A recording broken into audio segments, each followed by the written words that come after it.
Herriko Unibertsitatea, que actualmente es profesor titular en la Facultad de Ciencia y Tecnología, en la misma universidad, en el área de Ingeniería de Sistemas y Automática. Desde hace 20 años forma parte del grupo de investigación de automática del Departamento de Electricidad y Electrónica, GAUDEE, colaborando en particular con el catedrático Víctor Echevarría en el control de sistemas mecatrónicos de distinta índole, desde pequeños dispositivos basados en el uso de material inteligente hasta aplicaciones de control de máquina-herramienta y participando en diversos proyectos de investigación y publicaciones en revistas y congresos internacionales. En los últimos años ha trabajado en sistemas de control aplicados al ámbito de los aceleradores de partículas. En diversos proyectos se combinan el control con sistemas de radiofrecuencia. Bueno, muchas gracias por venir, Josu. Eskerrik asko. Vale, eskerrik asko. Egunon guztioi. Buenos días a todos. En primer lugar, dar gracias a los organizadores del simposio por darme la oportunidad de presentar nuestro trabajo que hemos realizado en el grupo en estos últimos años en el ámbito de aceleradores de partículas, que rompe un poco con las presentaciones que ha habido anteriormente, aunque tengo que decir que me ha puesto el nivel bastante alto, se hará lo que se pueda. Bueno, yo voy a realizar una presentación un poco, intentar dar de alto nivel, sin dar muchos detalles, ya que mi intención es sobre todo presentar un poco los distintos trabajos que hemos estado realizando. Pero antes que eso, me gustaría resaltar algunas ideas sobre la importancia que tiene la instrumentación y el control dentro de las instalaciones científicas. Son ideas que seguro que son conocidas por la audiencia, pero algunos detalles me gustaría resaltarlos. Y luego voy a hablar un poquito más detalle de los aceleradores de partículas, que es en el ámbito que más hemos trabajado. Luego, posteriormente, voy a presentar 3 de nuestros últimos desarrollos. Un diagnóstico de haz, un sistema más de control, donde mezclamos control con sistemas RF. Y, por último, hablaré de un caso de aplicación del control distribuido mediante PICs, que ya se ha mencionado en una presentación anterior. Y, bueno, daré algún detallito más, aunque sin profundizar demasiado, porque la verdad es que la presentación no da tiempo para ello. Y luego unas pequeñas conclusiones. Bueno, me gustaría empezar pues, hablando un poco de esta imagen que tenemos aquí, que es una instalación científica importante que se está instalando ahora mismo en Europa, que es ITER, y que representa bastante bien lo que significan las instalaciones científicas. En realidad, ITER se puede pensar que es una instalación ya de corte industrial, porque el objetivo último es la generación de energía de fusión, pero en sí misma ITER no es más que una especie de instalación científica para prueba de tecnología y para desarrollo de tecnología para que en el futuro puedan existir realmente centrales que puedan conseguir energía por fusión de forma rentable. Entonces, esta imagen que tenemos aquí, pues vemos un dibujo de lo que van a construir, pero realmente hoy día todavía hay un montón de retos tecnológicos en distintos ámbitos, como puede ser en el desarrollo de materiales, el desarrollo de diagnósticos, de tecnología electrónica, de control necesarios para la construcción de forma efectiva de esta instalación. Bueno, en principio, todos sabemos que las instalaciones científicas son muy relevantes para el avance científico, también tienen aplicaciones industriales y hoy día hay un buen número de instalaciones que se están ahora mismo construyendo. Por mencionar algunas, y la mayoría centradas en Europa, pues tenemos el propio ITER, ¿no?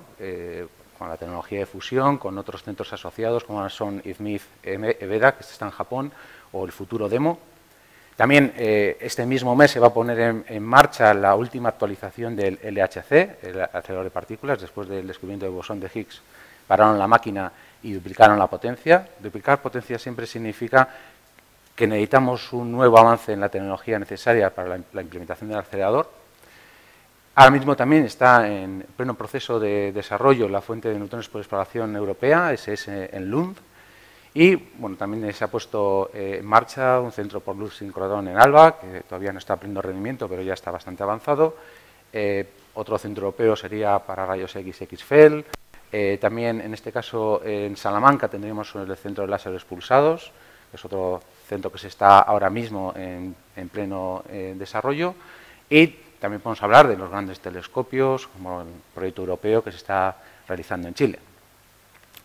Dentro de todos estos grandes proyectos, yo tengo que resaltar los aceleradores de partículas porque es lo que más he trabajado, pero también es verdad que son muy relevantes en general, no solo para la producción de física, como veremos más adelante, sino a nivel industrial.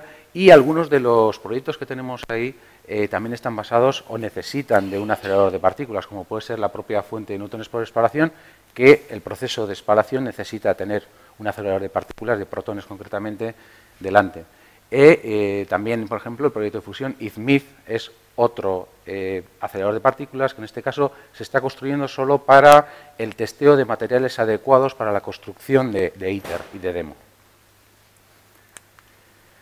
Bueno, entonces, la idea que me gustaría destacar aquí es que, evidentemente, las grandes instalaciones científicas están pensadas para generar ciencia, pero me gustaría destacar que en la ciencia que generamos, este nuevo conocimiento nos permite avanzar tecnológicamente, eso lo ha conocido, pero también, a la vez, esa nueva tecnología lo que nos permite es mejorar las instalaciones que tenemos, que pensar en nuevos instrumentos, que son los que nos van a permitir generar ese conocimiento nuevo. Es decir, es una especie de círculo virtuoso que se va realimentando. Y si la ciencia genera tecnología, la tecnología genera conocimiento para generar más ciencia, de forma que están íntimamente relacionados.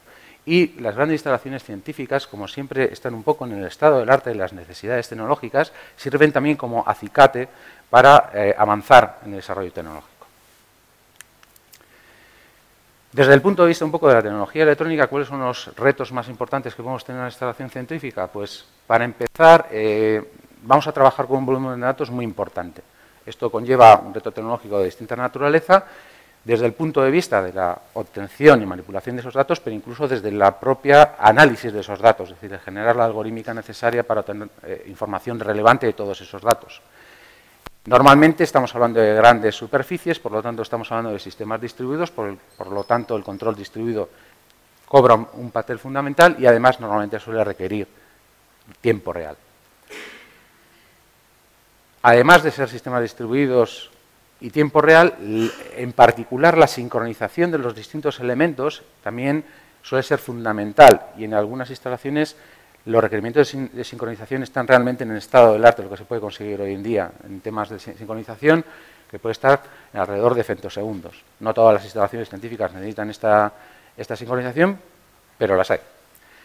Y también, otra de las necesidades que solemos tener es la adquisición de datos, grandes volúmenes de datos, pero sobre todo a gran velocidad.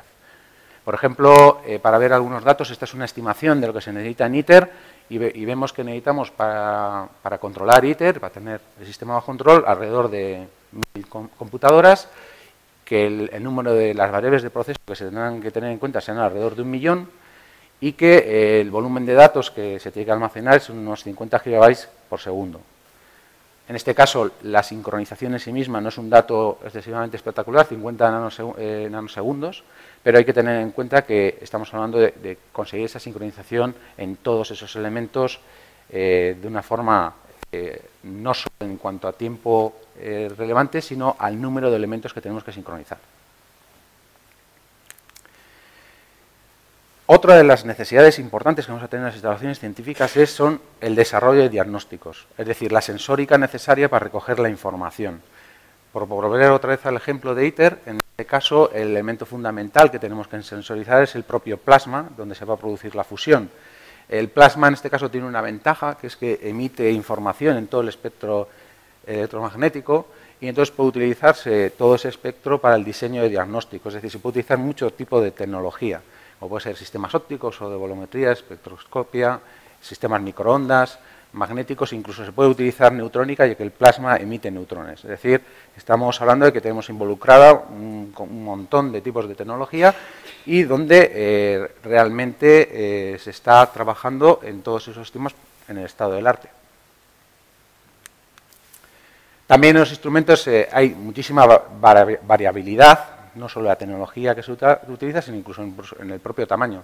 Por ejemplo, en SS de Suecia tenemos 22 instrumentos diferentes, cada uno de un tamaño, que puede ir de un tamaño relativamente pequeño hasta instrumentos que son enormes, como por ejemplo puede ser Atlas en NHC, que es como un edificio él solo, y evidentemente la tecnología que tenemos involucrada en cada uno de estos instrumentos va a ser diferente, es decir, el abanico de desarrollo es enorme. Centrándonos un poco más en los aceleradores de partículas, voy a hablar un poco de cuál es la tecnología más importante, más relevante que se tiene que desarrollar para un acelerador de partículas, pero también me gustaría destacar que los aceleradores de partículas no solo son herramientas para crear ciencia, es decir, los más famosos son el LHC y instalaciones de esta naturaleza, que evidentemente están pensadas para generar ciencia, pero si miramos en la lista que tenemos ahí, el número total de aceleradores de partículas que se encuentran, es una estimación de los aceleradores de partículas que se encuentran en el mundo, vemos que para aplicaciones científicas son alrededor de cientos, pero realmente están instalados miles, tanto para aplicaciones industriales, como puede ser implementación de iones o tratamiento de superficies, etcétera, como para tratamientos médicos o biotecnología en general, ¿vale? Entonces, los aceleradores de partículas son relevantes también en la vida cotidiana, no solo para generar ciencia. Y también para ver un poco el dinamismo de este mundo, esa estimación es un poco más moderna, pero tampoco es la actual. Actualmente podemos hablar de que hay más de 30.000 aceleradores de partículas. En el año 2000 todavía había alrededor de unos 15.000. Es una cosa que va evolucionando muy rápidamente, especialmente muy relacionado con la tecnología médica. Por ejemplo, ahí vemos un ejemplo de un artículo que he sacado del periódico la semana pasada, de un acelerador de partículas, mejor dicho, un instrumento de terapia por radiación basado en un acelerador de partículas que se ha instalado en una clínica de Bilbao. O sea, es una tecnología cotidiana y que cada vez aparece más a nuestro alrededor. ¿Cuáles son los elementos que necesitamos en un acelerador de partículas? Bueno, aquí voy a destacar solo los elementos fundamentales. Evidentemente necesitamos una fuente de los elementos que vamos a acelerar, que son los iones generalmente, electrones, protones o iones pesados. Luego tenemos las líneas de transmisión, que son las que van a focalizar y direccionar el haz por el camino que nosotros queramos llevarlo. Básicamente son dipolos y cuadrupolos. Y luego, lógicamente, necesitamos los elementos acelerantes. Y aquí es donde entra un poco la tecnología de control y la mezcla de tecnología de control con los sistemas RF. Podemos hablar de distintas formas de aceleración, pero uno de los más principales sería el uso de cavidades resonantes, donde se introducen señales RF, que son las que transmiten la energía a las partículas para su aceleración. Como esa señal que introducimos en las cavidades tiene que cumplir unas condiciones concretas, tenemos que controlar esa señal y es donde tenemos una mezcla de sistemas RF con control bastante característica de los aceleradores de partículas. Alrededor de todos estos elementos, pues por supuesto necesitamos toda la tecnología necesaria para implementar los sistemas RF, control, sistemas distribuidos, todos los diagnósticos que necesitamos para coger información del haz y todos los sistemas auxiliares necesarios, como puede ser vacío, refrigeración, criogenia, en función de qué tipo de acelerador tenemos, etcétera. Un poco para destacar de nuevo la relación entre el control y los sistemas RF, voy a hablar un momento del control que se denomina Low Level RF, donde si nosotros introducimos una señal RF en una cavidad, lo que estamos haciendo es transmitir la energía de esa señal RF al haz de partículas, de forma que para que esa transmisión de energía sea efectiva, la señal y la partícula tienen que tener algún tipo de sincronización. Es decir, nosotros cuando introducimos la señal RF tenemos que introducir la señal RF en la cavidad cumpliendo unas características tanto de amplitud como de fase, de forma que la partícula reciba esa energía en el momento adecuado. Aparte de los sistemas de control, también los diagnósticos requieren de mucha tecnología electrónica y en este caso también volvemos a hablar de que tenemos mucha variabilidad, también dependiendo del tipo de acelerador, porque tenemos distintos tipos de acelerador y por tanto los procesos físicos pueden ser un poco variantes, pero en general podemos hablar de la influencia, medida de la influencia del campo electromagnético en la partícula o la interacción columbiana, las interacciones entre las partículas elementales o incluso de las partículas con haces de fotones. Estos diagnósticos son importantes por dos razones. Son importantes para el ajuste de la máquina, es decir, para hacer que el haz se mueva por donde nosotros queremos, pero también para controlar el funcionamiento normal. Y ejemplos de diagnósticos, como he dicho, pueden ser variados, pero podríamos destacar algunos, como son los monitores de corriente. Al final estamos hablando de partículas cargadas y medir la corriente del haz, por así decirlo, mide un poco la potencia del haz de partículas. Hay de distintos tipos que pueden ser interceptivos, como la copa de Faraday, que al fin y al cabo lo que hace es parar el haz y medir la corriente que tenemos, o de tipo no interceptivo, como puede ser la utilización de transformadores de corriente. Otros diagnósticos muy relevantes son los monitores de posición de haz, que son los que nos dicen dónde está realmente el haz y que son utilizados para el ajuste de la máquina. También es interesante e importante saber cómo es la forma del haz, es decir, qué forma tiene y el halo que tenemos alrededor de ese haz. En este caso suele utilizarse, por ejemplo, lo que se denomina Enware Scanner, que lo que mide es la generación de electrones secundarios por el golpeo de las partículas en un material metálico. También tenemos diagnósticos para la longitud y estructura de los paquetes o para la emitancia. La emitancia es un parámetro fundamental de una máquina, ya que mide, por así decirlo, la dispersión que tenemos el haz. Al fin y al cabo son partículas cargadas con el mismo signo y el haz tiende a dispersarse. Y entonces la emitancia es un parámetro muy importante en un acelerador de partículas. Y en este caso se pueden utilizar, por ejemplo, SEMGRIDs, que son mallas metálicas basadas también en el principio de la emisión de electrones secundarios, o PepperPot, que lo que hace básicamente es generar una imagen lumínica que se puede luego obtener mediante cámaras. Y por último, por destacar algún otro diagnóstico, podemos hablar de los BLMs, que son los que miden la pérdida de haz. Claro, no hay que olvidar que los haces de partículas, al golpear sobre un elemento metálico lo va a activar, se va a producir radiación y entonces que un haz se desvíe y golpee una zona que no debe golpear, pues siempre es peligroso y es una de las cosas que siempre hay que tener bajo control. ¿Qué tienen de particular estos diagnósticos? Pues estos diagnósticos tienen en particular que normalmente nos llevan bastante al límite dentro de lo que sería el diseño electrónico. Suelen requerir diseños electrónicos muy específicos, con bajo ruido y un importante acondicionamiento de señal. Y, por supuesto, esa información luego tiene que procesarse y suele generarse algoritmos específicos para el procesado de esta información. Para darnos una idea de los requerimientos que se pueden tener, hay un ejemplo de la electrónica que era necesaria para diseñar un monitor de haz por ionización de gas residual, donde se produce una corriente muy tenue que tiene que ser amplificada. Inicialmente se utiliza un elemento físico, que es lo que se conoce como microplate channel, que, de nuevo, por emisión de electrones secundarios, por avalancha de estos electrones, puede conseguir una ganancia de hasta 10 a la 4. Sin embargo, para las necesidades de este dispositivo, la ganancia final tenía que ser de 10 a la 9. Por lo tanto, se necesitaba luego un amplificador de transimpedancia con una ganancia de alrededor de 10 a la 5 voltios amperio, con un rango dinámico bastante amplio y un ancho de banda también muy importante. Es decir, era un reto de diseño bastante difícil de conseguir. Bueno, un poco en este marco es donde hemos estado trabajando. Entonces, mi idea es presentar algunos de los últimos desarrollos que hemos realizado dentro del grupo.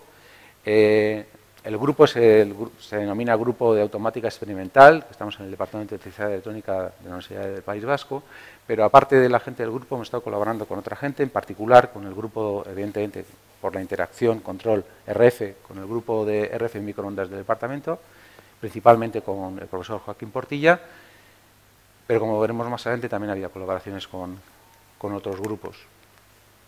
Primero voy a hablar de un diagnóstico. En este caso, lo que se pretendía era el desarrollo de un BPM lo más compacto posible, es decir, un monitor de haz, y desarrollar un prototipo para su testeo en las condiciones lo más realistas posibles, sin estar realmente en un haz de partículas. Bueno, como he dicho antes, el monitor de posición de haz, el BPM, es un diagnóstico que no es destructivo. Es muy utilizado por esa razón, es de los más abundantes que vamos a tener en los aceleradores de partículas y tenemos de distinta naturaleza. Y la información que suele dar en realidad suele ser de dos tipos: información sobre la posición del haz, pero también se puede obtener información sobre la forma del haz, el perfil de haz. De entre los tres tipos principales que existen para desarrollar BPMs, el tipo caja de zapatos o stripline, el stripline sería utilizar los típicos diseños de microondas.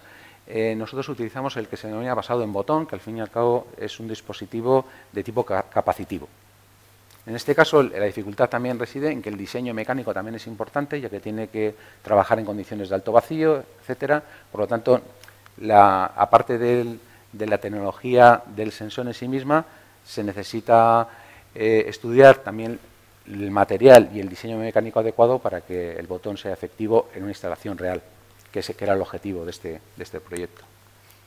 Entonces, realmente el principio de la medida de posición con sensores de botón es bastante sencilla, ya que lo único que está haciendo el botón es hacer una medida de la carga inducida por el campo eléctrico del haz a su paso por el tubo, en realidad midiendo lo que se conoce como imagen de muro. En este caso, como el acelerador que se estaba estudiando era un acelerador de protones, la señal de RF que se utiliza para la aceleración es una señal de 352 MHz. Es decir, la pulsación que vemos nosotros en la corriente de nuestro haz de partículas es a 352 MHz. Y, por tanto, la señal que tenemos que captar nosotros es de esa naturaleza. Esto es lo que realmente plantea uno de los primeros problemas. Esta dificultad, en principio, se puede solucionar utilizando una frecuencia intermedia, ya que, en realidad, la información de la posición del haz está contenida en un ancho de banda realmente no tan grande alrededor de esa señal portadora. Y, por tanto, podríamos bajar a través de una frecuencia intermedia, incluso a banda base, esa información y medirlo luego o digitalizarlo con un digitalizador lento. Sin embargo, como he dicho antes, uno de los objetivos de este proyecto era realizar un diseño lo más compacto posible. Y entonces, la idea era intentar conseguir medir la posición del haz con una digitalización directa, pero sin utilizar una digitalización que requiera el uso de una señal equivalente de 352 MHz. Entonces, en este caso, físicamente lo que tendríamos serían 4 botones cruzados, 2 para cada eje, haciendo una medida de estilo diferencial. La operación matemática que hay que realizar es la que vemos en estas ecuaciones y, como veis, no es excesivamente complicado, es decir, el cálculo no es realmente el problema, pero, como he dicho anteriormente, sí lo es la digitalización si se quiere hacer de forma directa. En este caso, entonces, lo que se ha utilizado es la tecnología, la idea del submuestreo, utilizando el teorema de muestreo de Nico y Shannon, donde realmente la frecuencia de muestreo no está determinada por la frecuencia más alta que queremos muestrear, sino solo por el ancho de banda que realmente efectivo estamos ocupando, donde tenemos la información. De esta forma, lo que estamos utilizando como información es un alias de la frecuencia real que tenemos, pero en este caso, lógicamente, como tenemos el peligro de la superposición, lo que hay que estudiar es elegir convenientemente con qué frecuencia de muestreo vamos a trabajar y cuál es el alias efectivo que vamos a utilizar para recoger la información. En este caso tenemos unas expresiones que nos dicen para una frecuencia de trabajo cuáles son los rangos adecuados para los requerimientos de ancho de banda que tenga nuestra información y, en nuestro caso, estudiando el problema, pues vimos que con una tarjeta de adquisición que podía trabajar hasta 250 megasamples por segundo, podíamos obtener un alias de submuestreo de 102 MHz por segundo que entraba dentro de las capacidades de trabajo de las tarjetas que estábamos utilizando. En este caso, nosotros utilizamos tarjetas de National Instrument con tecnología PX y Express, básicamente porque nos permiten trabajar de forma cómoda con FPGAs. Bueno, existen una serie de problemas asociados a la utilización del submuestreo, pero en este caso no eran graves. No ofrecían un mayor problema que utilizar otra técnica.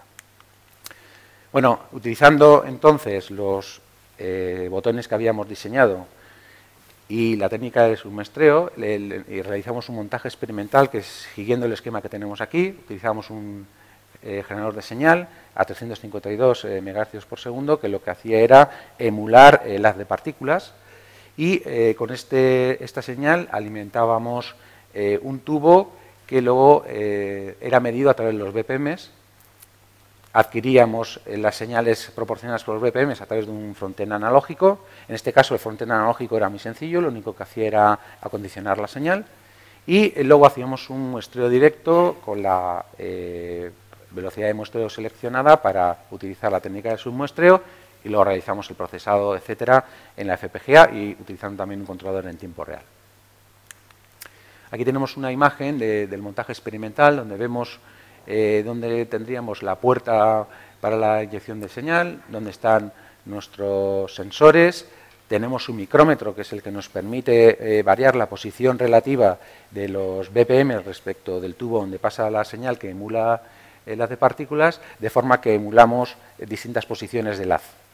Y por último también tenemos unos puertos de vacío, ya que este dispositivo tiene que funcionar, como he dicho antes, en condiciones de alto vacío. Entonces, para simularlo y trabajar con él en las condiciones más realistas posibles, hemos introducido una bomba de vacío y un sensor de presión para trabajar en las presiones adecuadas y equivalentes a un acelerador de partícula real. De hecho, este diseño está pensado para,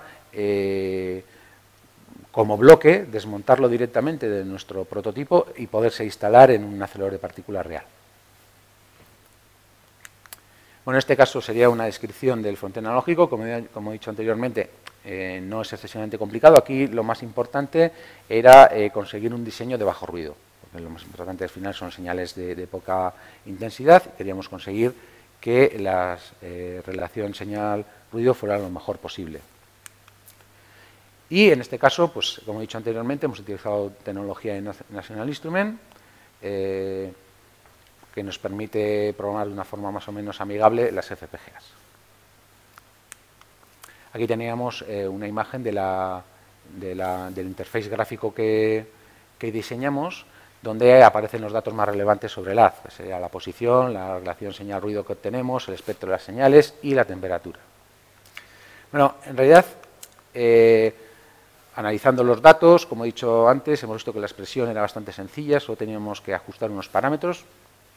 Pero aquí el siguiente problema, porque antes he dicho que había un problema, que era la velocidad de la señal, sería cuáles son los requerimientos de precisión que tenemos en las medidas.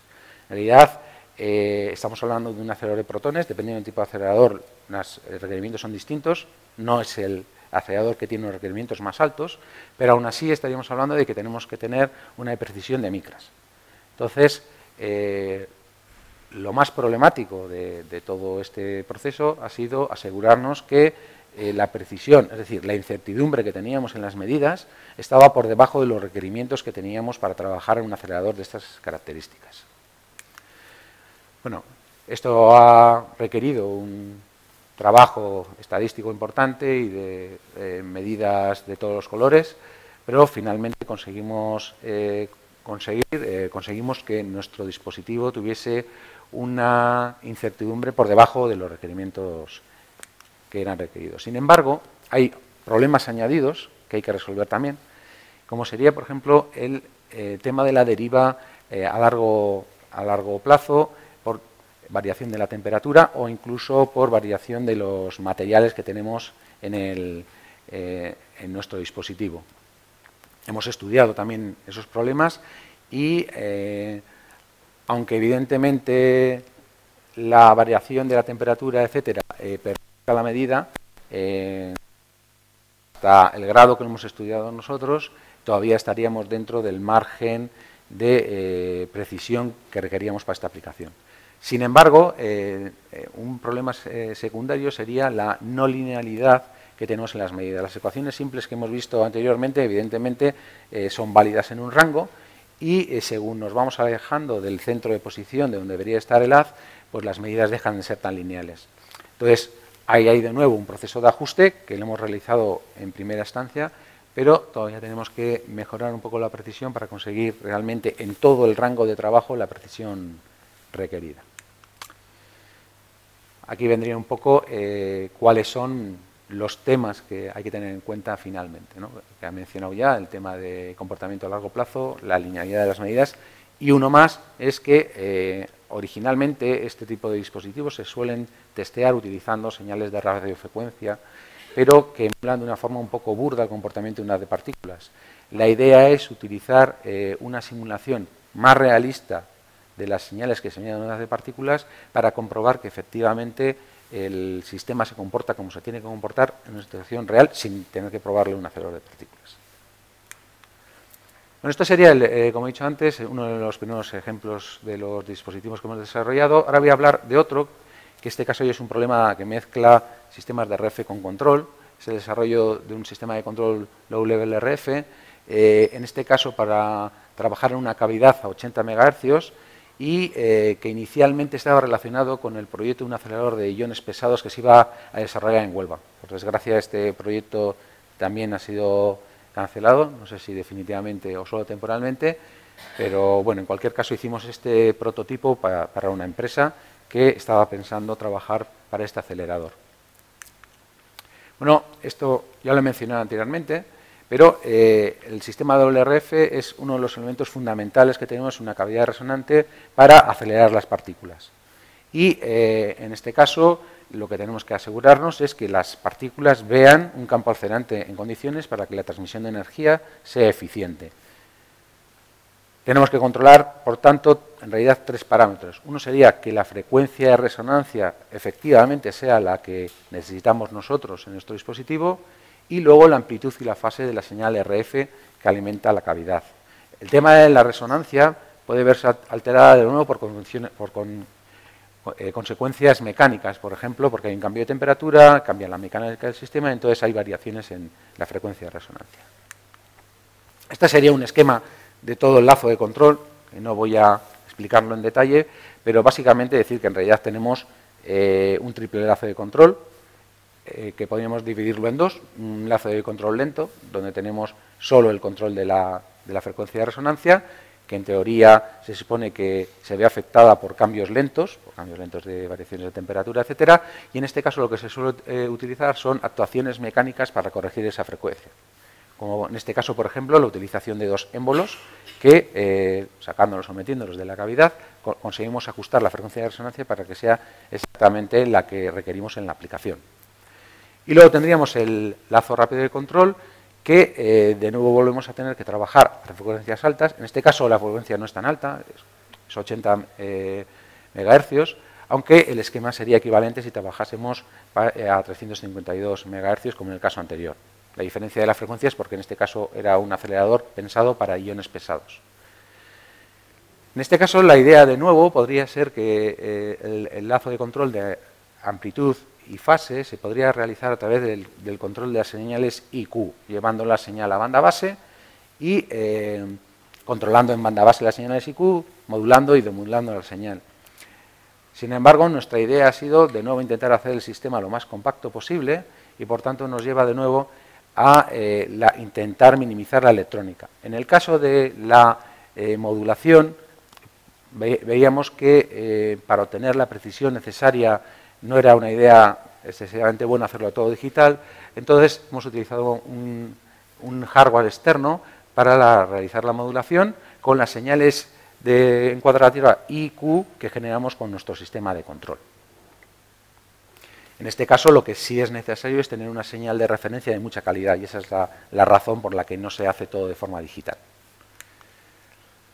En cambio, para lo que sería la parte de la demodulación, para evitar utilizar lo más posible electrónica analógica en la entrada, o lo menos posible, también hemos pensado en hacer una adquisición directa, de nuevo utilizando la técnica de submuestreo que hemos utilizado antes. Se hace el mismo estudio, hemos utilizado la misma tarjeta, cambian un poco las frecuencias y en este caso la frecuencia que hemos utilizado es de 20 MHz. Lo que pasa es que en este caso aparece la inversión y hay que tenerlo en cuenta a la hora de hacer los cálculos. Bien, esta demodulación entonces la hacemos dentro de un sistema digital. Es decir, hacemos la demodulación utilizando una FPGA y en esta fase lo importante de nuevo era mantener la precisión requerida para obtener unos resultados adecuados, que es un poco lo que nos ha dado más trabajo dentro de lo que sería el diseño de este sistema de control. Una vez que teníamos la señal IQ, esta señal IQ se controlaba de nuevo con un simple PID, como hemos hablado, que es lo que al final se aplica en el 90% de los casos, aunque todo el dispositivo está diseñado para, en una segunda fase, probar otras técnicas alternativas de control para ver si se obtienen resultados mejores desde el punto de vista de la aplicación. En este caso, nosotros hemos utilizado dos configuraciones distintas. Una que se basa en la utilización del controlador en tiempo real con un ancho de banda pequeño y otro la utilización de un diseño exclusivamente en FPGAs, para obtener un ancho de banda mayor. La razón de la utilización del controlador NRT como paso previo ha sido para poder tener un proceso de prototipaje más flexible y más rápido para hacer las pruebas pertinentes. Una vez que teníamos ya un diseño que nos resultaba aceptable, lo implementábamos en la FPGA para comprobar que efectivamente en la FPGA funcionaba como debía. Aquí uno de los problemas más importantes son los retardos que aparecen en todas las señales que tenemos que ajustar. Al final estamos hablando de señales muy rápidas y todos los tiempos de retardo que aparecen en los cables, etcétera, etcétera, incluso dentro de la propia FPGA, se tienen que ajustar para tener en cuenta el desfase que aparece.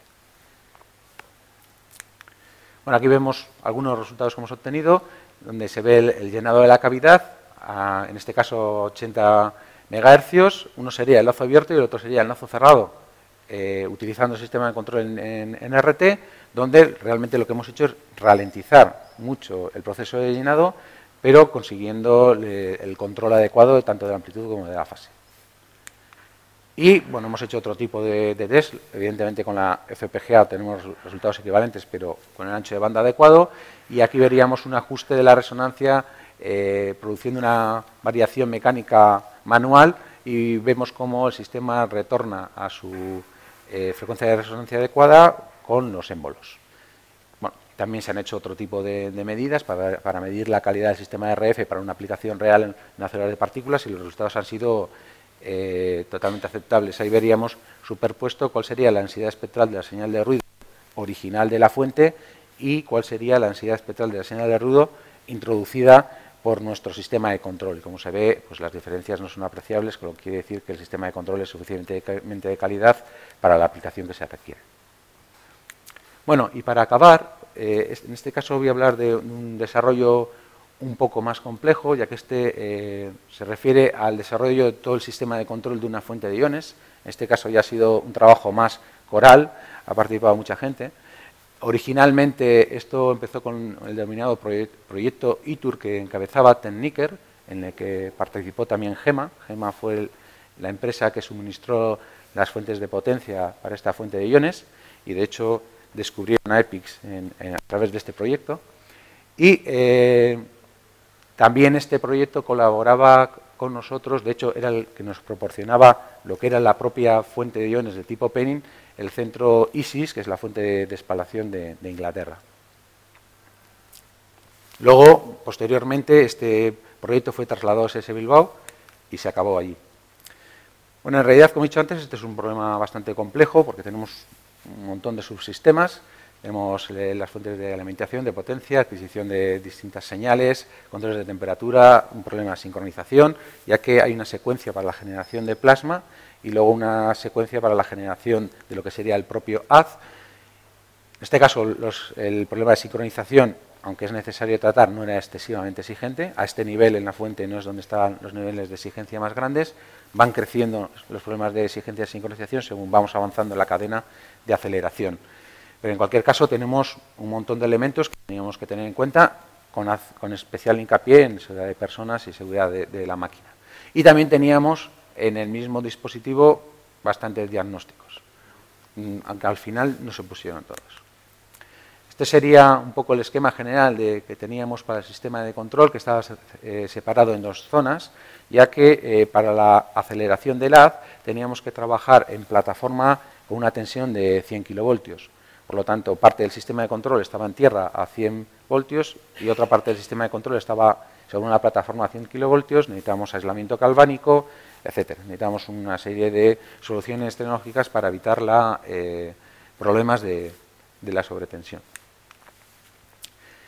Sin embargo, a pesar de que esto en principio era un proyecto aislado, solo para la generación de un test stand para fuentes de iones, en realidad la fuente de iones es el primer estadio de un acelerador y se pensó en la integración o la preparación de este primer estadio en un acelerador real, y para eso se generó una arquitectura modular para integrar la fuente de iones en un acelerador de partículas. En este caso, pues se generaba una arquitectura modular en distintas redes especializadas para control, para seguridad, para sincronización, donde el elemento más importante el centro de toda esta idea sería la utilización del control distribuido bajo el middleware EPIX, que se ha mencionado anteriormente. Y la razón fundamental es que EPIX es uno de los estándares más utilizados en aceleradores de partículas. En realidad es un middleware para uso de control distribuido en red y trabajar en tiempo real. Y como he dicho antes, es básicamente el más, no es que sea un estándar real, pero sí es el más utilizado en la mayoría de los aceleradores de partículas del mundo y en otras instalaciones. Como veis, ahí aparece la palabra Experimental Physics, pero también aparece Industrial Control. Por lo tanto, en realidad, también es utilizable en aplicaciones de corte industrial, como hemos visto en ISARE. La idea es que EPIX tiene una serie de características que lo hacen interesante, y es que utiliza un protocolo de comunicaciones Channel Access, que es muy sencillo, es robusto y muy eficiente, porque está pensado para trabajar con millones de variables. Y la verdad es que realmente es efectivo. Y existen numerosos clientes para trabajar con este protocolo de comunicación en todos los lenguajes que se nos ocurran. Eso es una de las bases, el protocolo de comunicación. Otra de las bases sería la utilización de lo que han mencionado también antes, el controlador IOC, que es el que da soporte de control en tiempo real y es el que también proporciona la arquitectura cliente-servidor EPIX para, por así decirlo, publicar las variables en un entorno de red. Una vez que nosotros tenemos desarrollado nuestro controlador IOC y tenemos el servidor EPIX en marcha, realmente la utilización de EPIX es muy sencilla. Es realmente bastante fácil de utilizar. Lo que ya no es tan fácil es el desarrollo del controlador IOC, ¿no? Es un proyecto que involucra a muchas personas, es open source y la verdad es que hay un desarrollo enorme en torno a EPIX. Lo que es un poco igual más difícil es la obtención de una documentación un poco fácil de utilizar. Sin embargo, como sistema, es un sistema que es muy eficiente.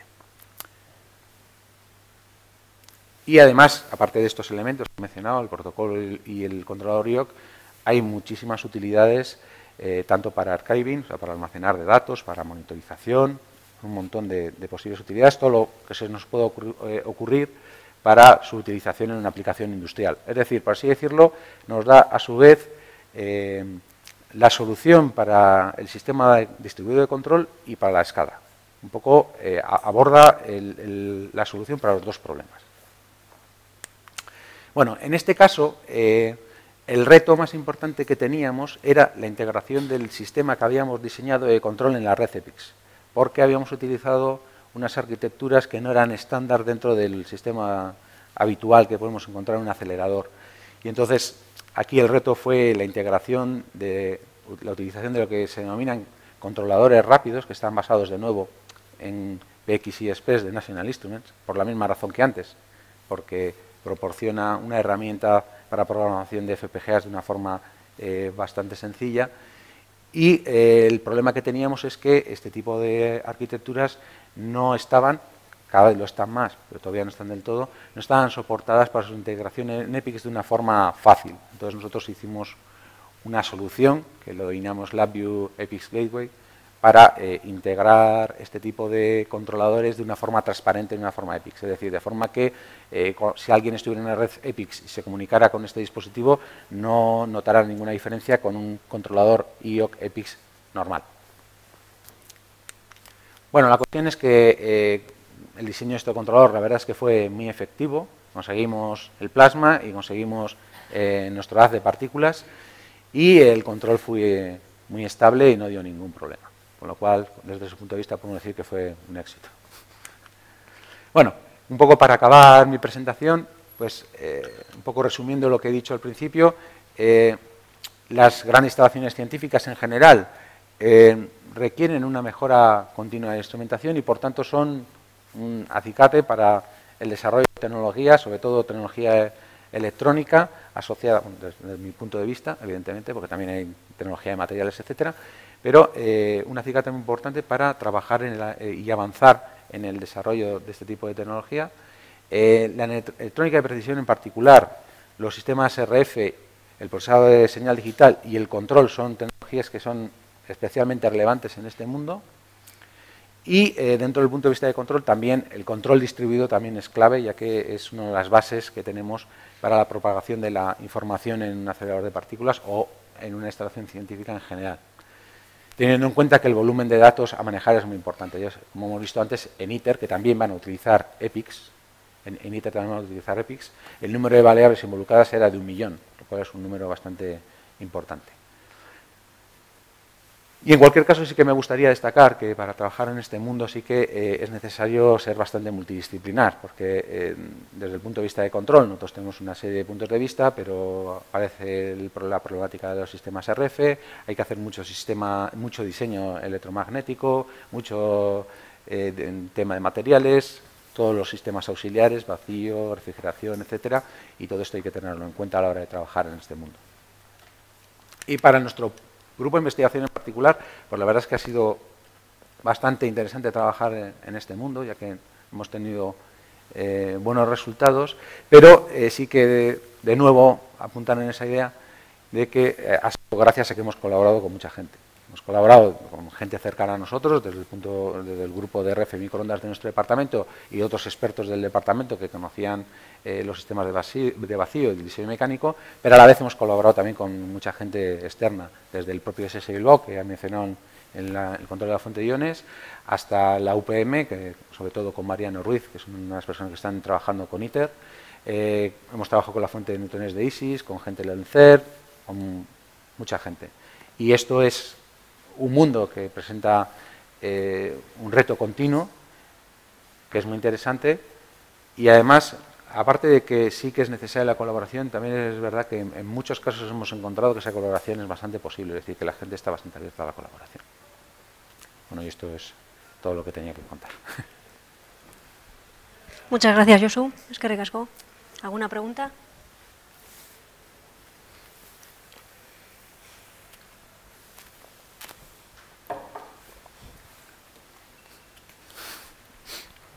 He visto 2 PIDs.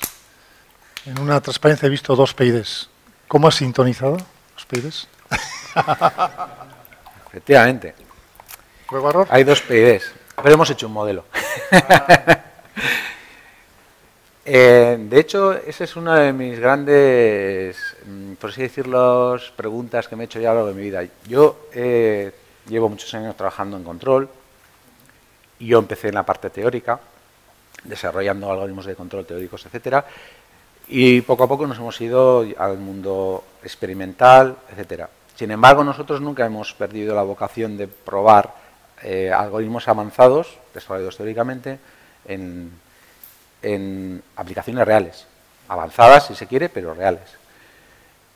Y la cuestión es que a lo largo de esos años, pues ahí hemos ido formando gente haciendo ese trabajo, y sin embargo, cuando han ido al mundo real, siempre han acabado haciendo el PID lo más patatero posible, o sea, ajustándolo de forma a prueba y error, y encima sin optimizarlo realmente mucho.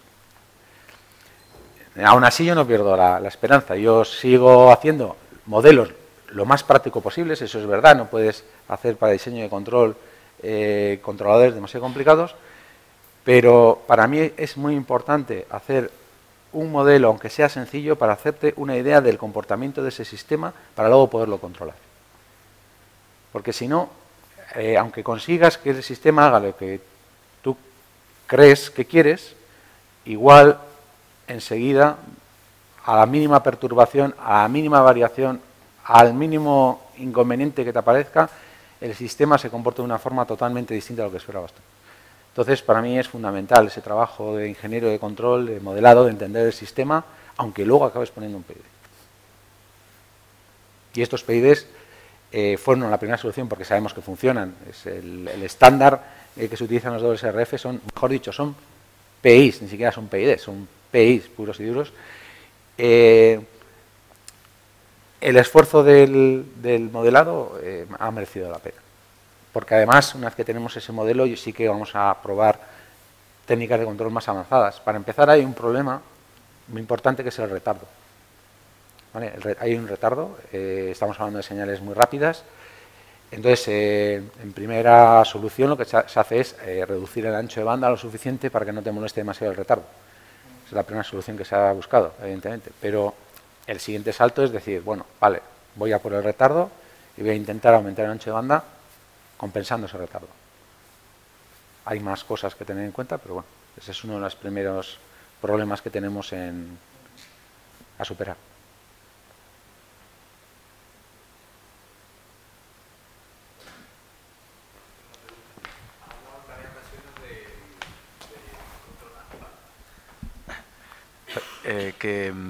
Has hablado en varias ocasiones del control distribuido y me gustaría saber exactamente a qué te refieres tú ahí por control distribuido. Vale. En realidad, cuando la gente de aceleradores habla de control distribuido, en realidad, en general, lo que están hablando es de distribución para supervisión y monitorización. ¿Vale? No están hablando de control distribuido cerrando lazos, en general, cerrando lazos a través del sistema EPIX. No es lo habitual. Sí que existen en algunos casos que utilizan EPIX para cerrar lazos, pero siempre lazos muy lentos. De hecho, EPIX, lo que sería el lazo EPIX, por defecto, no estoy seguro, pero si no recuerdo mal, el mínimo tiempo que tiene para de muestreo es de 0,1 segundos. Con lo cual, ya te estoy dando una idea de que no estamos hablando de sistemas muy rápidos. Aún así, se puede forzar. Nosotros hemos trabajado en considerar sistemas en red utilizando EPIX, forzando el sistema hasta una centésima de segundo, cosas así, para control de motores, intentando compensar la red, efectos, etcétera, y bien, hemos conseguido soluciones aceptables. Pero en el mundo EPIX, cuando hablan de control distribuido, lo que son controles en tiempo real son los controles locales y la distribución se refiere más a distribución de información que lo que podemos entender nosotros como control distribuido.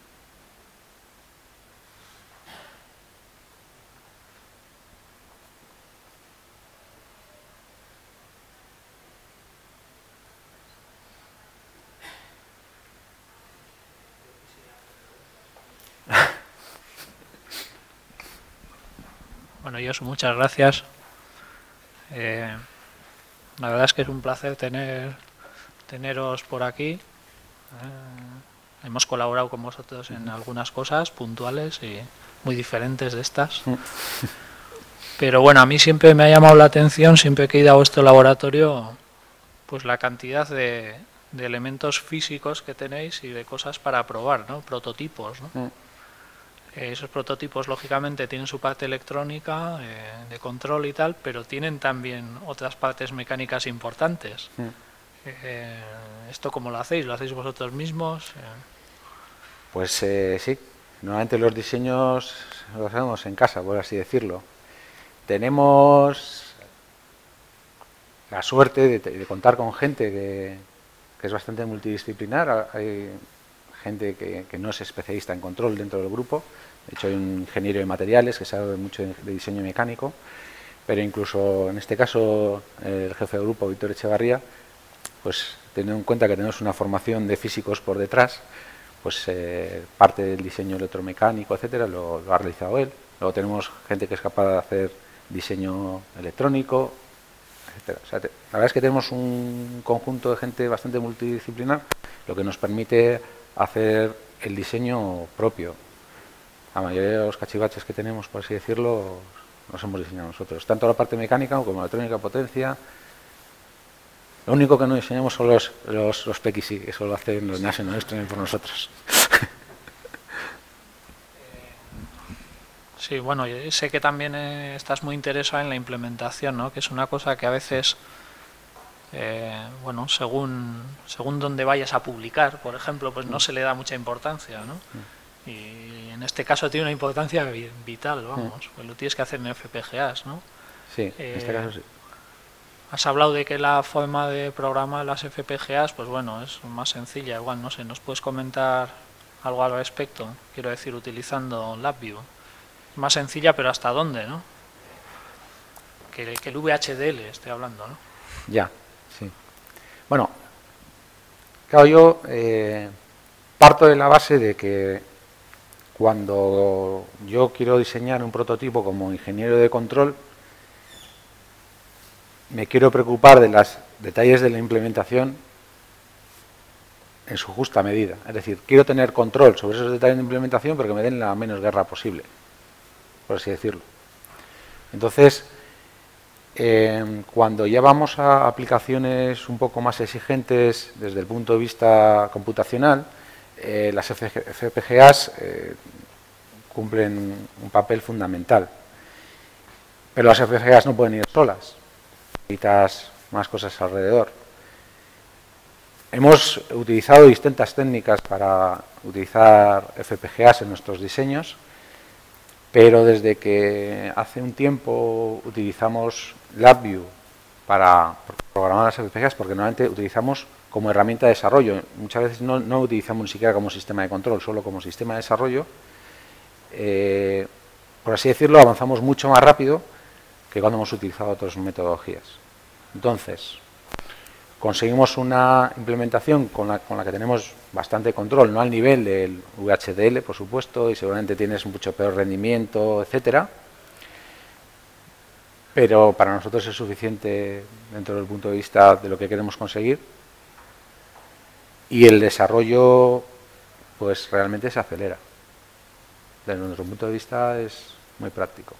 He visto en concreto algún algoritmo Codedic por ahí. Sí. ¿Y eso está ya implementado? Sí, eso al final lo que está tirando LabVIEW son todas las implementaciones que te da Xilinx. Entonces, todas las herramientas, etcétera, que tienes para desarrollar Xilinx las puedes utilizar directamente. Por ejemplo, la mayoría de los algoritmos que utilizamos, o muchos de los algoritmos que utilizamos al principio eran los de Xilinx. Otras cosas las hemos implementado nosotros, porque hacían más cosas de lo que queríamos y ocupaban más de lo que necesitábamos. Entonces, había que deshacer parte de lo que hacían ellos. Pero bueno, son herramientas las habituales de Xilinx que están muy optimizadas. Entonces, no añade una carga excesiva utilizar LabVIEW. Si tú quieres utilizar herramientas ya optimizadas por Xilinx, las puedes utilizar directamente y también de una forma cómoda.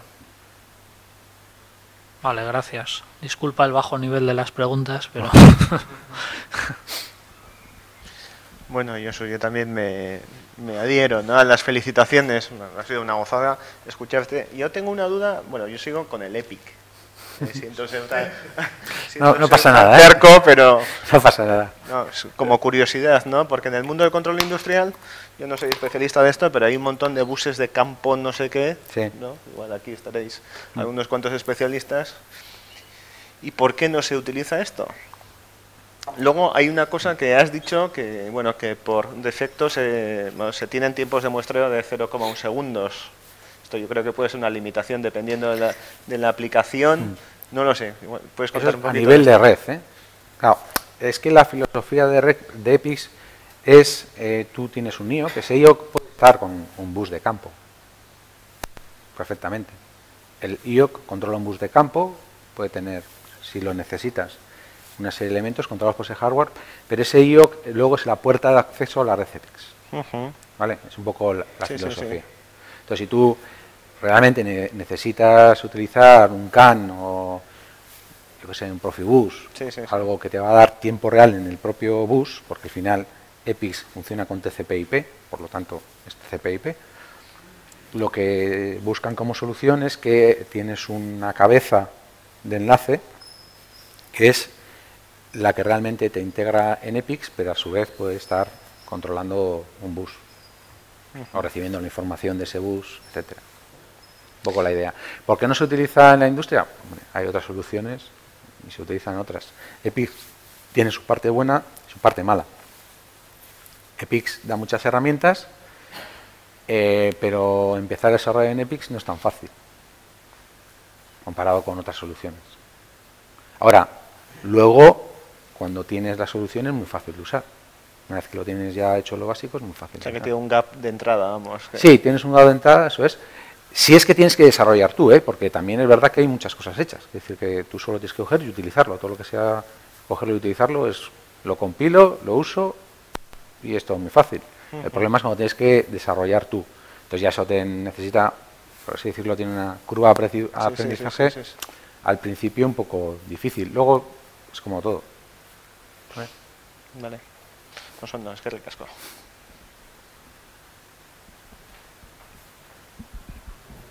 ¿Alguna pregunta más? Vale, eskerrik asko, Josu. Vale.